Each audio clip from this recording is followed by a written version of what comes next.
Good morning, friends. I hope you all will be fine. Today I have come with another topic. It's stem cells, and this topic is divided into two parts. This is part 1. Let's begin. My name is Chitrakan Singh. First, we see the overview of this topic. We will start with definition of stem cells. Stem cells की definition के बारे में बात करेंगे. Then characteristics of stem cells.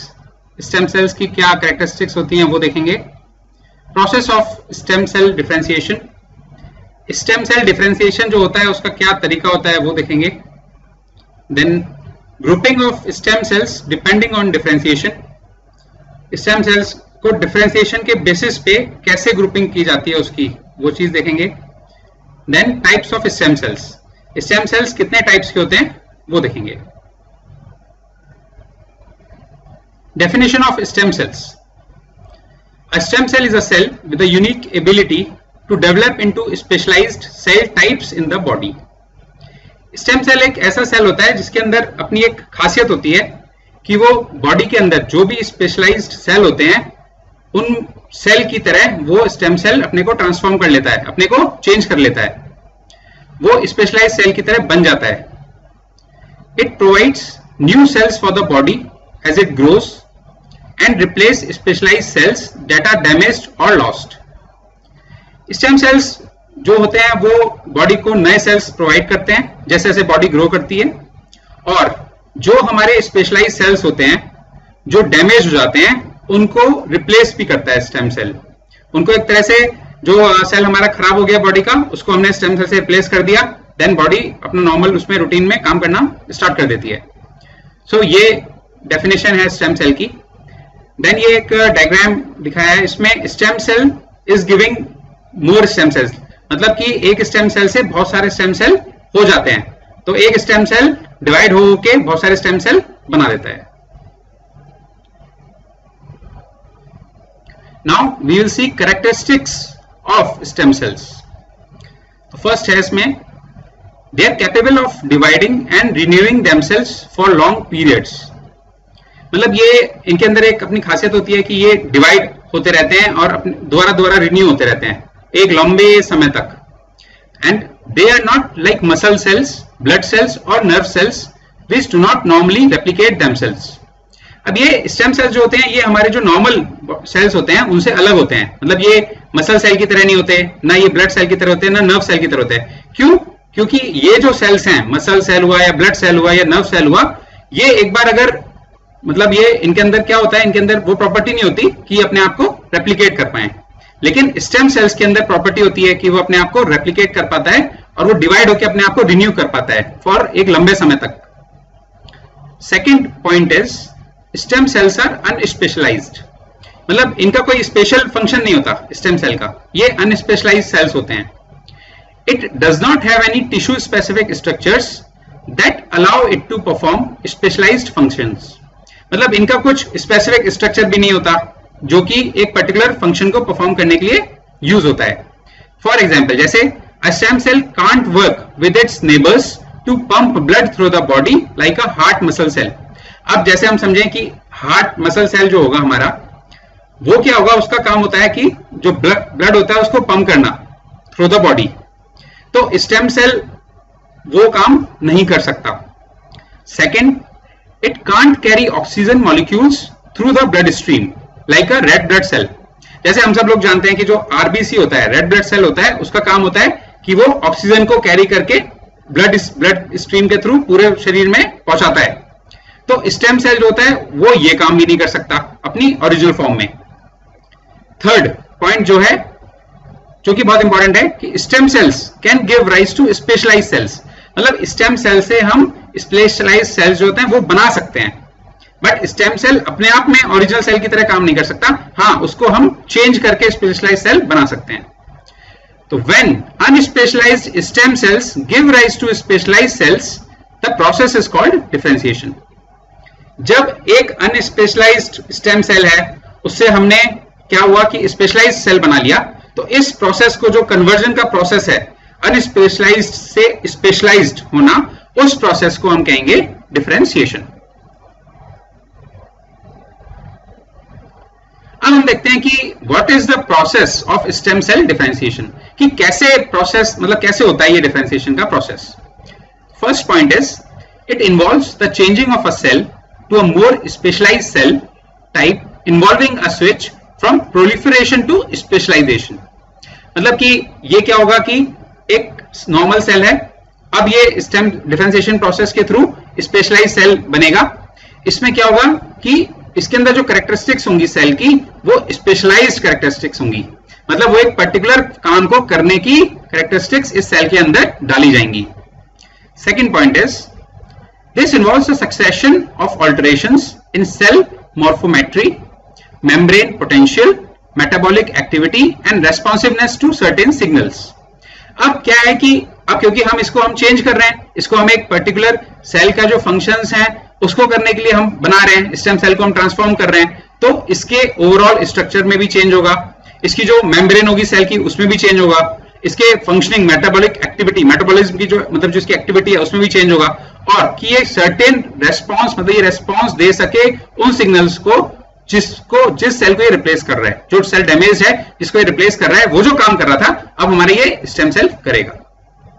Third point है इसमें it leads to the commitment of a cell to developmental lineages and the acquisition of specific functions of committed cells depending upon the tissue in which they will finally reside। अब क्या होगा कि हमने इसको change कर दिया, पहले normal stem cell था, ठीक है, अब इसको हमने चेंज करके स्पेशलाइज्ड सेल बना दिया। अब स्पेशलाइज्ड जब सेल बन गया तो उसका एक स्पेसिफिक डेडिकेटेड फंक्शन है, वो केवल वही काम करेगा। अब जब वो वही काम करेगा तो इसका मतलब वो कमिटेड हो गया, वो कमिटेड हो गया मतलब कि उसको केवल वही एक पर्टिकुलर काम करना है। तो ये डिपेंड करता है कि कौन सा सेल हम चेंज कर रहे हैं और वो कहां कौन से टिश्यू में था जिसके अंदर अब ये सेल जाएगा और फिर वो उस पर्टिकुलर जो सेल डैमेज सेल था उसका काम स्टार्ट करेगा। फोर्थ पॉइंट है इसमें डिफरेंशिएशन प्रोसेस में it is tightly regulated by signalling pathways and modifications in gene expression. अब इसमें हम जो चेंज करते हैं नॉर्मल एक स्टेम सेल के अंदर, तो एक तरह से जो जीन्स का एक्सप्रेशन होता है मतलब जो जीन्स की कैरेक्टरिस्टिक्स होती हैं उसको भी कहीं ना कहीं चेंज किया जाता है। एंड सिग्नलिंग पाथवेज मतलब कि एक तरीका होता है, मतलब कि हर एक सेल का अपना एक स्टाइल होता है काम करने का या फिर उसका एक पर्पस होता है हर एक सेल का, तो वही उसी तरह से वो काम करेगा और उसी तरह से वो सिग्नल मतलब स्टार्ट करेगा मतलब एक बार चेंज होने के बाद। तो ये हम जो 4 पॉइंट्स हैं ये आते हैं प्रोसेस किसका पार्ट है, स्टेम सेल डिफरेंशिएशन का। आगे देखते हैं grouping of stem cells depending on differentiation. अब एक बात तो समझ में आ गई कि हमने स्टेम सेल्स को डिफरेंशिएट कर लिया और डिफरेंशिएशन के प्रोसेस के बाद हमने उसको एक स्पेशलाइज्ड सेल बना दिया, लेकिन स्टेम सेल्स को हम डिफरेंशिएशन के बेसिस पे भी डिवाइड कर सकते हैं। So stem cells can be categorised into groups depending on their ability to differentiate. मतलब आप उसको हम अलग अलग ग्रुप्स में कैटेगराइज कर लेते हैं। तो बेसिकली इसके 5 ग्रुप्स हैं। तो we will start with group 1। इस ग्रुप का नाम है टोटीपोटेंट। इसकी क्या कैरेक्टरिस्टिक होगी, it can differentiate into all cell types. मतलब जो स्टेम सेल इस कैटेगरी में आएगा वो सारे सेल टाइप्स में डिफरेंशिएट हो सकता है, मतलब उसको जब हम कन्वर्ट करेंगे तो वो सारे सेल टाइप्स में उसको डिफरेंशिएशन उसका किया जा सकता है। Second group is pluripotent.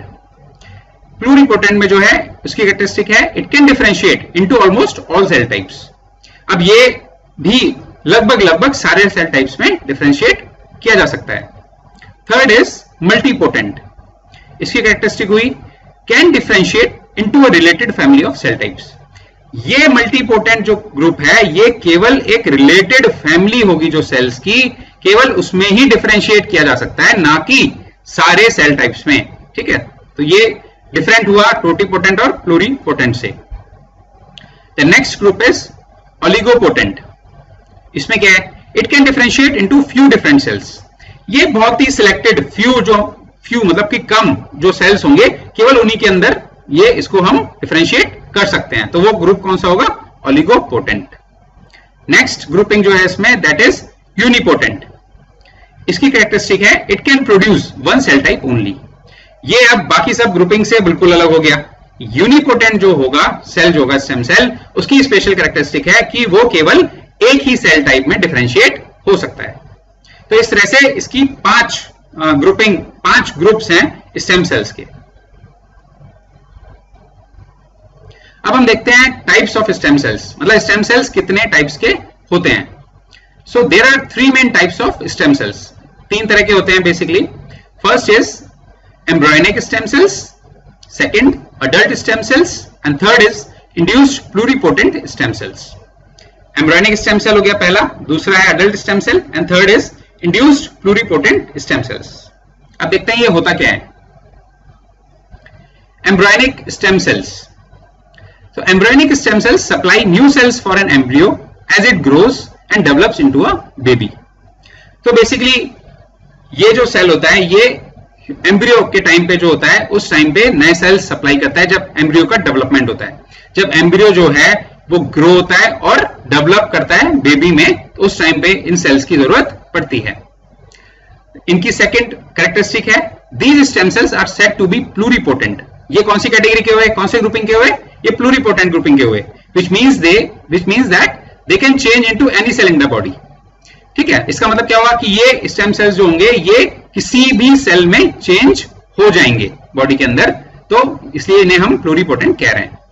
Third is they are stem cells derived from an early stage of embryo development or from the inner cell mass of the developing embryo, capable of differentiating into nearly all cell types of all 3 germ layers, ectoderm, mesoderm and endoderm। मतलब कि ये stem cells ऐसे stem cells होते हैं जो कि embryo की early stage से डेवलपमेंट जो होगा वहां से स्टार्ट हो जाते हैं और ये इनर सेल मास में पाए जाते हैं एम्ब्रियो के। ठीक है, जो एम्ब्रियो हुआ उसके इनर पार्ट में हुए और ये कैपेबल होते हैं डिफरेंशिएट करने के लगभग सारे सेल टाइप्स में।